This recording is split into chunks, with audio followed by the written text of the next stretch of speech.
Hey, it's with another video, and just earlier there was a Q&A with Ion Hazzikostas and Josh Allen, aka Lore.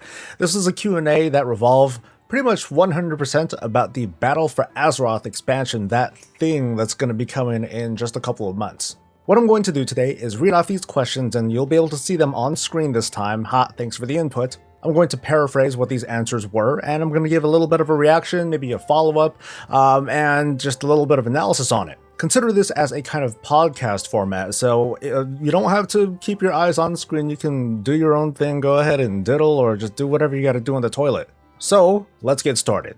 Will we get playable Zandalari Prelates, or Paladins? They basically said no, not yet, at least. This only kind of makes sense, because in the end, Blizzard just kind of decided to not let Zandalari Paladins be a thing from the get-go. Here's what's funny though, Zandalari anything, being a Zandalari troll isn't going to start very early in the expansion cycle either. This shouldn't be too much of a spoiler, but early in the Horde leveling experience, you encounter reasons as to why Zandalari trolls are unable to call upon the light. And at least at the moment, that's going to get kind of shuffled aside. And again, the thing is that we don't know exactly when Zandalari trolls are going to be available at all. So for all we know, by that time, like who knows, maybe the quest line to unlock the Zandalari trolls period will be a sort of narrative that also kind of resolves the whole cutting off of the light from the trolls themselves. So that way, by the time we do get Zandalari trolls, they can have their full allotment of class availability, including paladins. That at the moment is my speculation. I think it's pretty solid. It's not satisfactory, I don't think, but it's just kind of tied to the fact that we don't have Zandalari trolls available from the very start of Biffa. So it's just a kind of wait and see. We're just going to keep getting teased until we actually hit live and actually start playing through this content. Next question, are the Zandalari's height final, or will they be made taller, at least Tauren height? According to them, in the most recent alpha build, the Zandalari's height was adjusted in such a way that they're basically as tall as an upright Darkspear troll. And that's pretty much that. Next question, do allied races always come in pairs when introduced, or could we see a situation where a faction has more options than the other? So Ian came out to say that, at least at the moment with the introduction of allied races, they wanted to keep things in pace. They wanted it to feel even, so that way, the butt-hurtness won't be that bad. And they did go as far as to pretty much all but confirm a couple of allied races that are coming, including the Mag'har orcs, the humans from Kulturas. I can't pronounce this stuff for the life of me. Along with the upcoming Zandalari trolls and the Dark Iron dwarves, and I feel bad for the Dark Iron dwarves. They seem to be kind of neglected at this point. So I have a feeling that they kind of threw in Dark Iron dwarves in the announcement, but they're probably going to release the Kulturas humans first. I mean, that's probably not going to be the case at all. But optics are kind of important. That's just how it looks at the moment. They also did go as far as to say that in cases where it made sense, that it would be okay for the Horde to get, for one faction to get a race before another one. But I think in the end, at the end of the day, they pretty much want it to be in relative parity. They want it to be even. As for a delay, there might be an instance where one faction will just get an allied race before another. And then there's my personal input that there might be instances where we'll introduce not exactly an allied race, but we'll introduce a race through some other narrative. And in this case, the race might be neutral, so of course both sides are going to get the race at the same time. Next question, can we get confirmation for the allied race's plan for Biffa?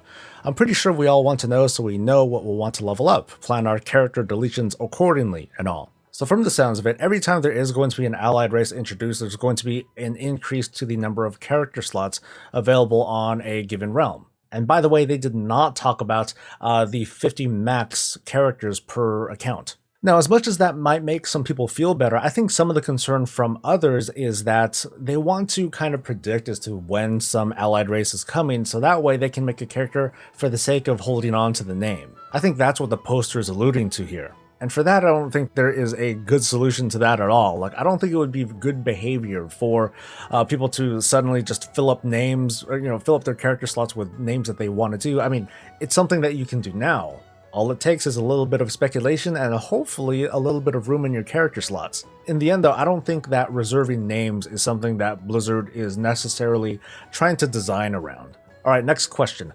Will the current allied races receive more customization options? They seem to be lacking a lot compared to the base races. And their answer was basically yes. They just want to make sure that when it comes to customizations that they want to have an even parity between all the different allied races and relative to the races that we already have. This leads into the next question, which is, any plans on adding new customization options to our current non-allied races, such as new hairstyles, beard stylings, earrings, and new options? Last time we had an exciting update was back in patch 4.2. I kind of like how Ian quickly went into the whole, well, we did, update all the character models and do new animations and, combat animations and stuff like that. But with regards to customization options, they had said that it's something that they want to do, but it's one of those, at least from my perspective, it's one of those not very high priority things. Especially with the fact that they're working on allied races. There are a lot of allied races that were just introduced, and at least after that, we hope to get just kind of a trickle of them going forward. I think that it wouldn't be very healthy for the game if there were, in fact, too many allied races. That's something that they talked about in an earlier Q&A, I believe, as well. So we can count on Blizzard eventually going back and doing some small updates, additions, things like that. But they also went back to say that they don't want to, every time they introduce something new, they shouldn't be locked into updating everything at the same time, because otherwise development would just grind to a halt for the sake of everybody having tattoos and modified eyebrows and shorter ears or something like that. With that said, I would like to see a little bit more when it comes to scaling and certain animations like walking. I mean, we have the upright orc thing going on, and there was that video that I did that demonstrated a couple of other upright walking races, including the Forsaken or the Undead. So my hopes are that we'll see something like this soon. I mean, like I said, Blizzard acknowledged it, but it's just hard to do in the face of everything else that they've already put on their plate. Now for our next question, Chris Robinson stated at BlizzCon that the character creation will be receiving an update. Any word on that? This goes back to the previous question where I talked about if they try to update everything at the same time, development grinds into a halt. But it would be nice if we can get something like updated druid forms for all the different races that represent their race more closely. I mean, the Zandalari are going to get freaking dinosaurs, the Kulturan humans, assuming that's going to be a thing. If they're going to be, in fact, druids, they're going to get little tree bear looking things as their guardian form, and then so on and so forth. But again, it just comes down to they really want to do it. It's just that they got some other stuff to take care of first, which is almost everything. Alright, next question. Is there any chance to give old races heritage armors like the allied races? There is a chance in that Ian was just like, oh yeah, that would be nice, but there's no plans to do anything like this at all. Part of the challenge is to design something that will let us earn this sort of heritage armor, because we already completed one of the requirements, which is to have a max level character of that particular race. He alluded to these race-based quest lines, which to me sounds really awesome. Just like the artifact or the class order hall quest lines, I would love to see a race kind of quest line that really updates the story as to how are my people doing, what's going on with this. I started off as a blood elf, and then that quickly went away because we got the Sunwell back, so should I still call myself a blood elf? That hasn't really been addressed. Or at least no one cares. Yeah, I don't think anyone cares. But literally, that's something that Ian pulled out during the Q&A, just kind of pulled it out of his ass as a, hey, this would be a cool idea, but it's definitely not something that's gone beyond literally what he just said. Next question. How could players improve our ability to communicate our wishes and suggestions to the dev team? Is there a particular platform that better facilitates these discussions, like Twitter, the forums, etc.? I think this was the longest answer that he gave in the whole Q&A.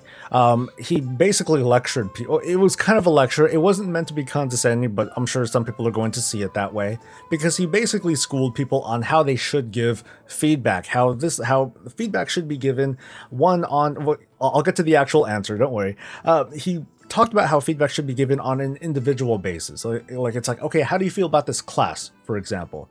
And the answer should come Personally, like for me as a protection paladin, well, I think the protection paladin class, I don't know, it doesn't feel right because I don't like the way Shield of the Righteous works in the alpha right now because of these reasons, yada yada yada. The thing that makes it hard for Blizzard to listen to is whenever they are getting a commentary or they're getting complaints that's saying, well, no one likes paladins anymore because they're pink and their text is pink and no one likes pink and it's lame, whatever. The passionate claims by these posters, and even me, who sometimes haphazardly tries to speak for people, that's the kind of input that they don't really care about because they actually have real data that indicates whether everybody likes something or everybody hates something, or what the ratios are. Blizzard has all the data that they need, but they don't have enough of that personal testimony, so those are the kinds of things that they really want.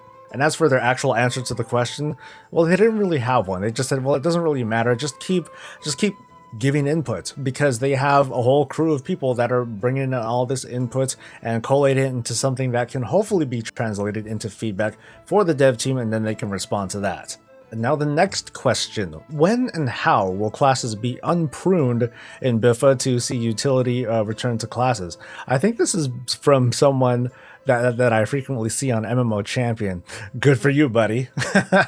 And this was a pretty difficult answer to really read into and understand. A lot of it's because the answer will probably anger a lot of people. Because from a design standpoint, we got to understand just why was it that this whole pruning, or whatever you want to call it, why did it happen in the first place? And according to Blizzard, it was because classes just had too much to bring to the table. Not everyone, but there were a good number of classes that had like the AoE stuns or the powerful AoE abilities, and it was basically a kind of homogenization of the classes for the sake of bring the player, not the class. That was the older kind of ghost crawler era of design where basically everyone had a little bit of a trick to bring to the group, so that way people didn't feel left out.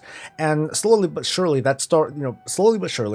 Blizzard is starting to lean away from that sort of paradigm in order to basically celebrate what individual classes can bring to the table. Now with that, you pay a price, and in this case, there are in fact some classes that are having certain abilities either whittled down or straight up removed. And in my opinion, this is one of those things where it just shouldn't have happened in the first place. The whole bring the player, not the class, the sharing of abilities, the homogenization of classes and specs, it shouldn't have happened, because if it didn't happen, then we probably wouldn't be in this situation.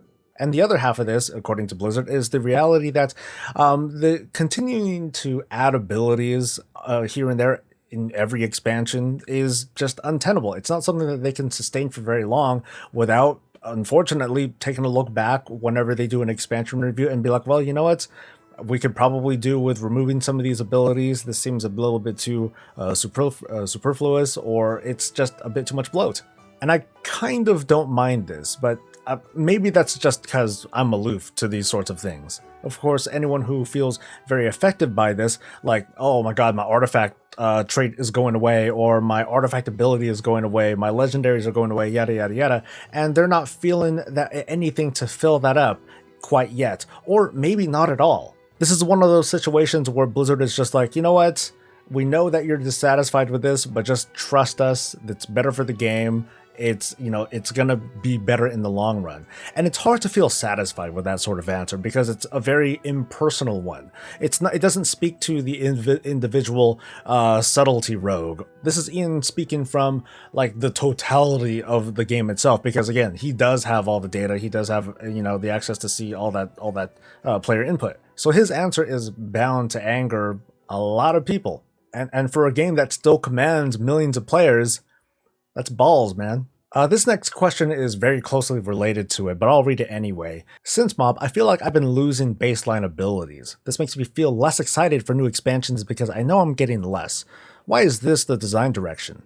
And I think I covered everything there, but I wanted to add in the idea that Ian stated, where he wants to highlight a class's and specs' strengths rather than to address and rebalance their weaknesses. Now, I'm going to speak to this at a pretty high level because, to be honest, I'm not too familiar with all the different classes and specs and all the changes that are coming in the battle for Azeroth. But the idea that Blizzard seems to be shooting for is to take, Class A and Class B, where Class A can do something that Class B can't. However, Class B can do something that Class A can't. Or at least to like some degree, where Class A just can't do it as well as Class B, and so on and so forth. So they want to achieve something like that, where again, we want to celebrate the classes and what they bring to the table, as opposed to, okay, well, let's go ahead and we feel bad for rogues. Why do I keep bringing up rogues? Let's give rogues like the toolkit that they need so they can feel viable. It's more like, let's take a look at what rogues have and, crank that up a notch, or like 3. As for whether or not that'll work, I don't know. I'm sure that the individual player will immediately say no because their class might feel affected. But I'll be interested to see if they can execute on a plan like this and to see how that affects players in the long run. Alright, next question. PvE class balance. Are we going from balancing classes and specs based on rating to balancing classes and specs based on mythic content? The short answer was both. that there isn't going to be like some sort of emphasis. They just kind of Ian just kind of restated his desire to make sure that whenever there's like a big outlier, whether if there's going to be a spec or a class that totally dominates one field or the other, or if there's one that is severely underperforming, then they would take some action towards that. I think what this person was trying to ask was whether or not there were just going to be more emphasis or like a more, I don't know, just more attention given to Mythoplus as opposed to rating, as if the prestige of rating was going to go away. And I don't think that's Blizzard's intention at all. I think the intention here is to celebrate the thing that you like doing, whether it's rating or Mythic Plus content. And I don't think it exactly matters whether or not it appears that Blizzard is giving more attention to one thing over another. I think it's more just on the result, on whether or not Blizzard fell off on one thing or another. There's kind of a difference there. But I still get that concern under the assumption, I'm just making an assumption here, that the population of raiding from from the population of organized raiding, it might be smaller than the regular Mythic Plus group. Alright, next question. Can we expect a higher value of the primary stats compared to the secondary ones? And the answer was basically yes. Ian talked about the mistakes that they made back in the Legion days, where they wanted to emphasize secondary stats where you started with a lot of stats and then it kind of whittled down over time. Whatever. In the end, that didn't work out very well at all. The idea going forward is that item level, for the most part, is going to be king, and the exception would be with rings, and not necks anymore, because the Heart of Azeroth is going to take up that neck slot. Thank goodness, I think. And in practice, I guess what you'll do is, if there's only like a 5 or 10 item level difference, that's when you'll want to probably take a look at the secondary stats on that particular piece of gear, whether or not it's like your best stats or your worst. That's when it's going to matter. But for the most part, item level is king. Alright, next question. Don't you think it feels kind of bad to use a talent choice now for stuff that used to be baseline, like especially for the artifact skills?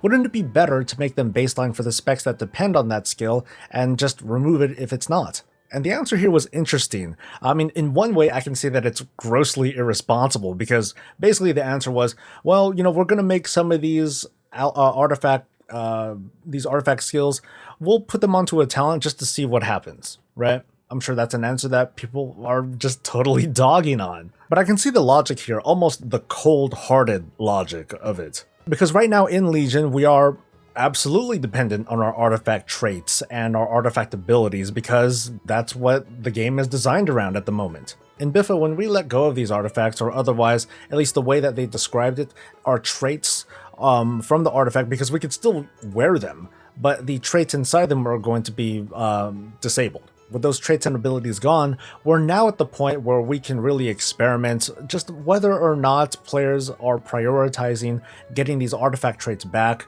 or these artifact abilities back, or if they're like, I can live without it because my class still feels fine without it. Or there's something with the Azerite gear that gives me something cool, or somewhere down the line there's some sort of special trinket or weapon or something like that that makes it okay. And it's after basically, it won't be until after the battle for Azeroth or like midway through where they're going to do an assessment, and maybe they can just do something easy like take a look at the data and see like, oh, 100% of frost mages are picking up, their artifacts, picking up what was it called, Ebon Bolt. All of them are picking this up. You know what? Maybe we should make this baseline or a talent or something like that. So that's what they're going to be doing. They're going to be observing and taking a look at the data and seeing just how players react to having this thing taken away from them. The question is, are we as dependent on the artifact weapons as we think we are?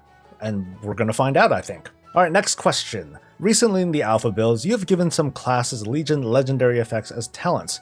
How will those talents interact when combined with those same Legion legendaries?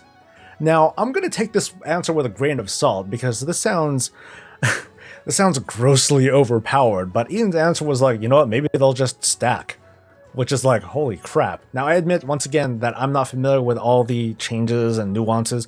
I don't know all these legendary effects that are suddenly going to become talents, but I think that's for the purpose of leveling that it'll be pretty interesting to see either double the effect of a talent or double the proc rate of a talent that used to be a legendary. Of course, this experience is going to be temporary, but then I think about twinks. If twinking is going to be any similar than it was in Legion, where like let's say a 111 hunter has like certain legendaries and they stack with they stack with trades and what have you, that sounds insane. So I guess we're going to see a revisit of these super twinks that are just one level into the expansion, just totally trucking phase because they have, whatever max level BFA equipment that they can possibly get on top of their legendaries, on top of their artifact. It's going to be a little interesting if they actually go through with this. All right, next question.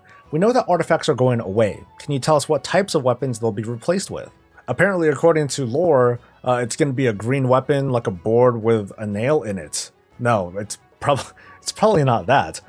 But like I said from the earlier question, we're still going to be able to physically carry our artifact weapons. They'll still have the relics inside, so it'll still have the super awesome item level to it.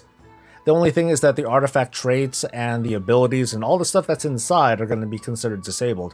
And I'm going to at least presume that the relics, like the stuff from the Netherlight Crucible, that might end up turning off as well. So for our more developed characters, we probably won't replace them until we get close to max level or at max level, and then we just open up and we just equip weapons again. And then for less developed alts, which are like all of my alts, they all have an item level, they all have an artifact weapon with an item level that's the minimum, which I believe is like 750. And this is pre-squish. I don't recall what the numbers are going to be, but I expect that my character, that my crappy alts are going to replace their artifact weapon much sooner than normal. Now the next question. Why do some classes have talent rows that purely focus on AoE or single target on the Biffa Alpha?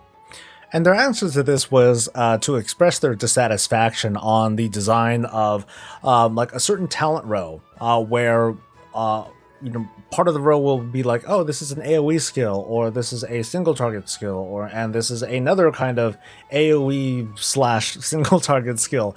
And what they wanted to do, they wanted to get away from that because it made that row more like just kind of a loadout. And this is something that I've griped with about this whole talent row system like for years now. Personally, I'm not too fond of the talent system because it's just a loadout system, and I even say it in raid. Hey, all right, guys, go ahead and open the tome or open trade if you need a tome, so you can change your loadout or something like that. Ian said that something like this leads to dissatisfying gameplay because, like I said, you're just kind of swapping in and out of talents for the situation. In my opinion, this kind of underlines the flaw of the talent row system overall. But again, it just appears that Blizzard instead wants to change those particular kinds of rows from something that is something that you change depending on the situation into something else where it's more like, okay, this is more like my flavor. This is more like how I want to identify myself. At least that's what I'm kind of reading out of it.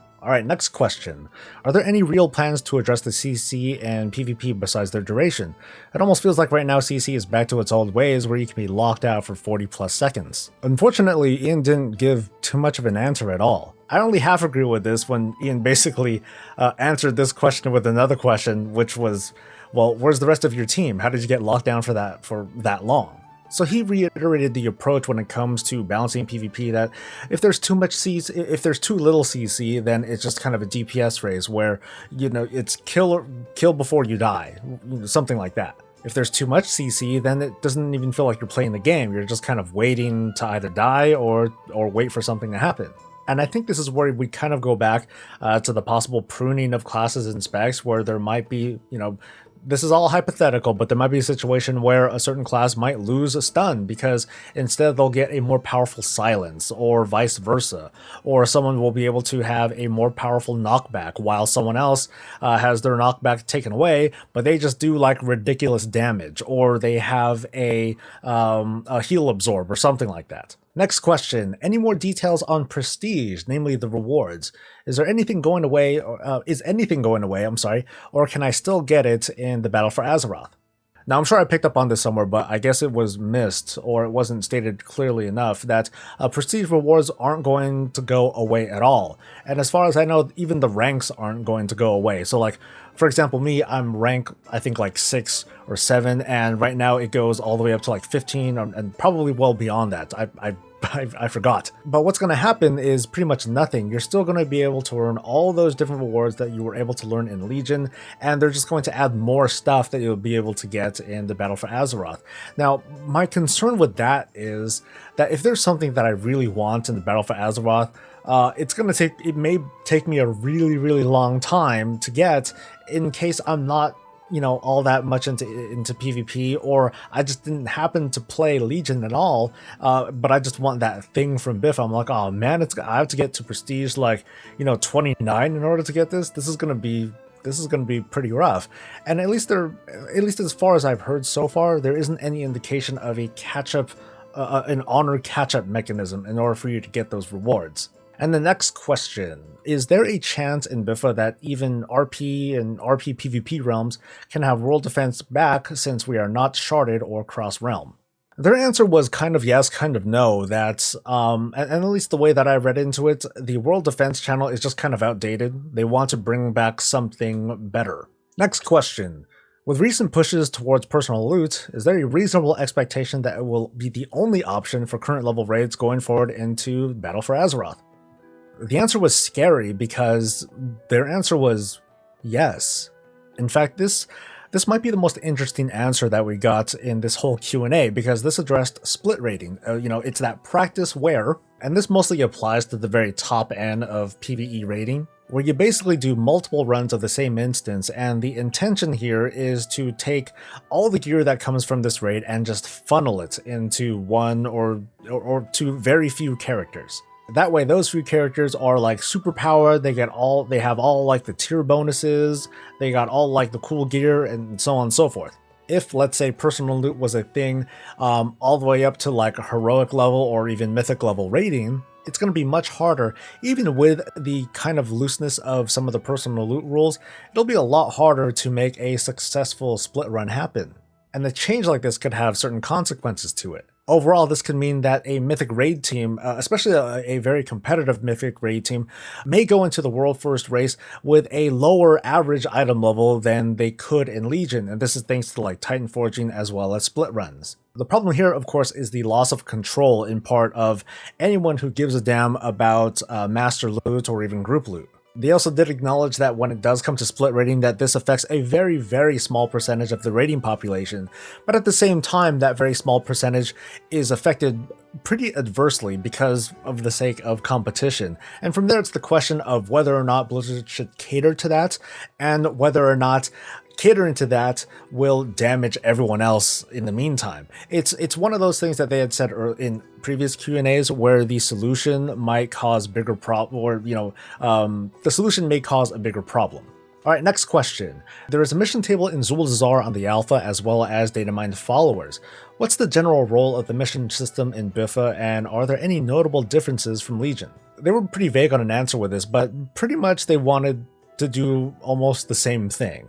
There were a couple changes that they wanted to make, including the fact that the war campaign that this new mission table is attached to, it's not going to have this whole sequence of, hey, here's a quest line where you have to complete 5 missions, and each mission has a 6 to 12 hour duration for it. A lot of the feedback from players was pretty negative with that regard, even if overall the acceptance of the mission table, it was a lot more, at least from my observations, it was accepted a lot more better. It was accepted better than it was back in the Warlords of Draenor days. Part of this, of course, is the opinion of mine that the content in Legion is a lot better than the outdoor content in Warlords of Draenor, which the mission tables, they kind of undercut the weaknesses of Warlords of Draenor. So it's absolutely official. We are going to get mission tables back. We are going to get followers back, and so on and so forth. We don't know if we're still going to get gold missions back, which is a small concern of mine from a WoW economy standpoint. But from the looks of it, there isn't going to be any gating that's involved with the mission table itself. It's going to be more like a device that'll unlock further questing, just like how it unlocked certain dungeon or raid quests. These hope to give you reasons to go out into the world, especially to the other continents, the opposite continent of your faction, to do stuff. Next question. Mythic Plus has been by far my favorite addition to the game since its inception. What, if anything, can you tell us about where you plan to take it in Biffa?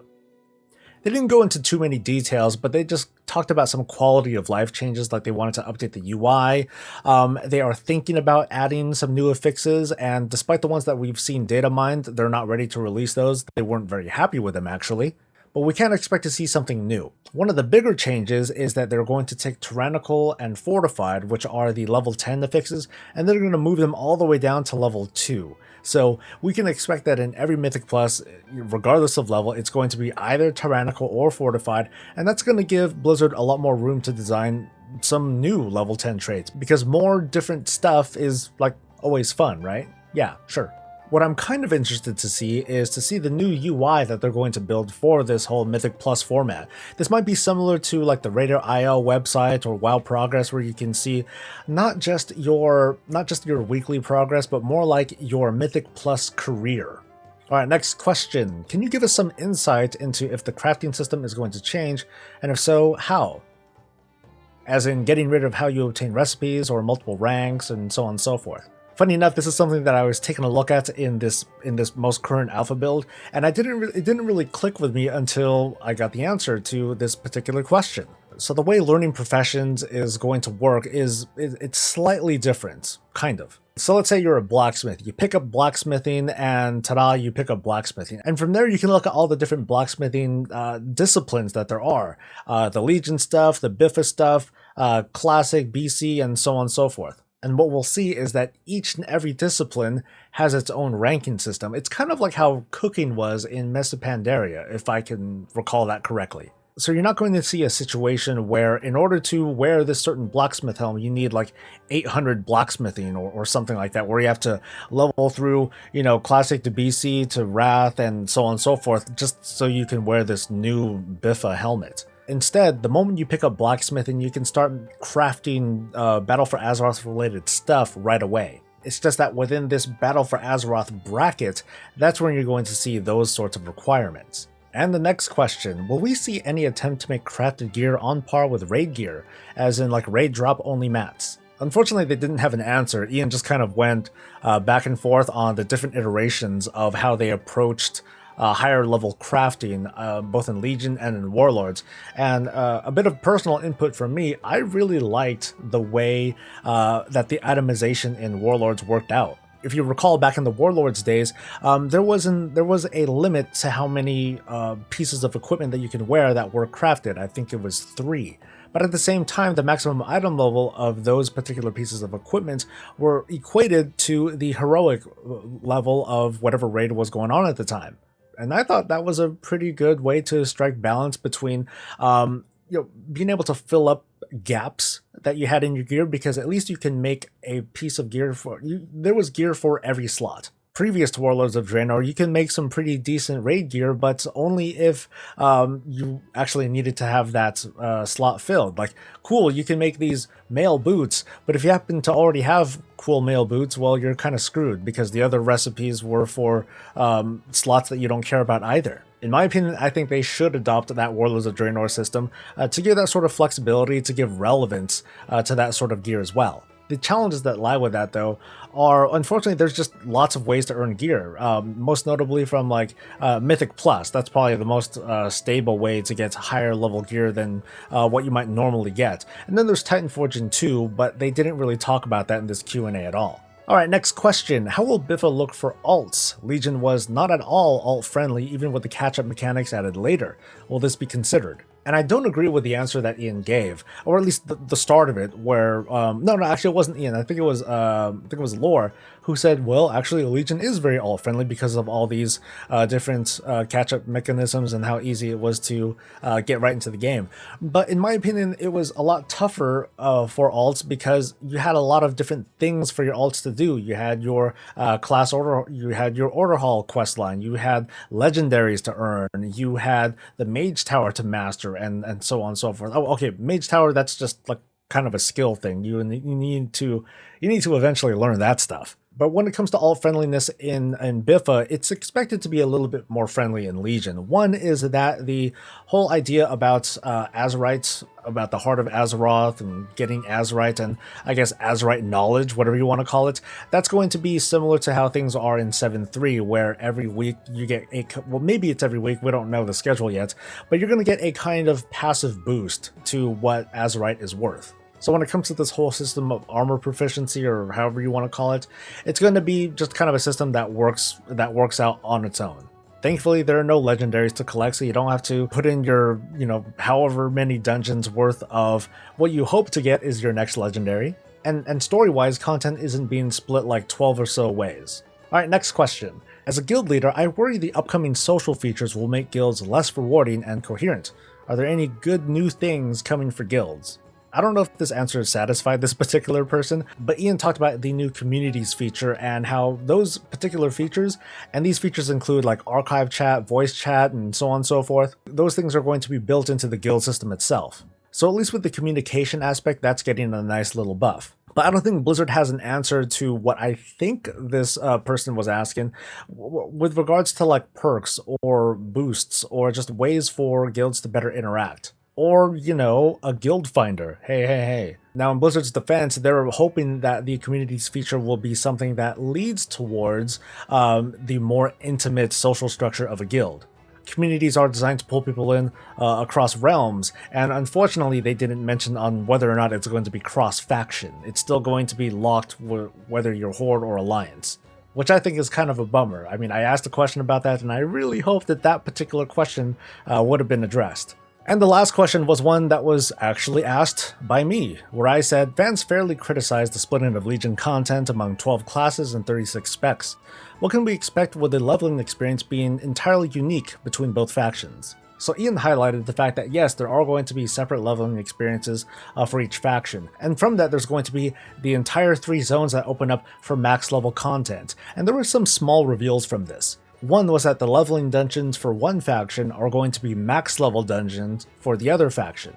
Now I find that a little bit interesting because that helps to kind of preserve the freshness of those particular dungeons while you're leveling, and then afterwards things just really open up to the maximum number of dungeons that are coming out at the start of Battle for Azeroth, which is 10. So I think it would be cool if there is, questing and other narrative that leads us to the dungeons on the other faction side, and the overall experience might feel slightly different. The other thing is the zones themselves. I mean, we only have 3 zones over on our home faction's continent, and there's going to be the other 3 zones on the other continent.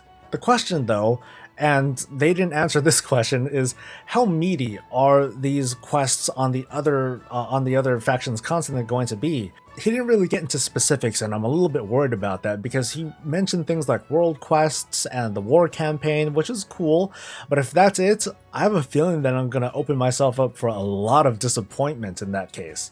After playing through at least some of the alpha, I see that there's a lot of quests that are going on. There's a lot going on. So if I'm at max level and I go to the other side of the content, part of me is going to have that expectation, a similar expectation to Suramar. I'm going to want like something really meaty, something full of story and plot and intrigue and little reveals like that. If it's just going to be the war campaign and a couple world quests that don't have enough context, I don't know, dude. Alright, so that's my reaction to the entire Q&A, and I have a feeling that this total recording is going to be much longer than the actual Q&A, but oh well. Thanks for listening, everyone. I hope you had a good time, and if you enjoyed yourself, please hit that like button and subscribe for more of this and all things Warcraft. I'll see you in the next video, and until then, stay safe, stay happy, and stay breezy.